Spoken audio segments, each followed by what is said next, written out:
L'aumônier parachutiste. Aujourd'hui, je veux rendre un hommage à l'un des célèbres aumôniers de notre histoire. Le père Georges Chevalier, aumônier en Indochine et en Algérie. Il marquera en opération avec sa barbe, sa croix pectorale et son appareil photo. Il existe peu de textes sur lui, et pourtant, il marquera tant d'hommes.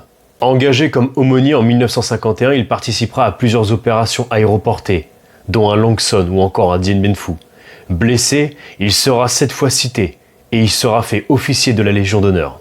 Il obtient sa première citation dès 1952, alors qu'il participait aux opérations menées par le 3e REI dans la région de Haotong, où il portera un blessé sous le feu ennemi.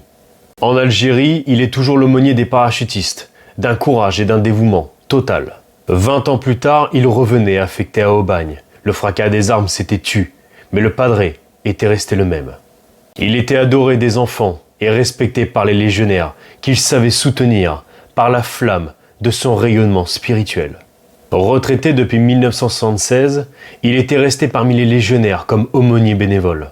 Ne pouvant concevoir de quitter sa chapelle ni de renoncer à sa paroisse, il préférait rester auprès de ceux qu'il aimait. Sur cette photo qui apparaît, vous pouvez découvrir le père Chevalier de dos se recueillant sur la tombe d'un parachutiste en Indochine. Le père Chevalier s'éteint le 21 janvier 1978. Voici l'extrait de l'allocution prononcée par le général Goupil le 24 janvier 1978 à Aubagne.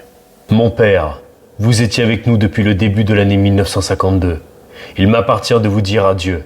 Adieu au nom de la Légion. Adieu au nom des parachutistes. Notre adieu, c'est notre reconnaissance pour tout ce que vous avez fait pour ceux qui sont tombés.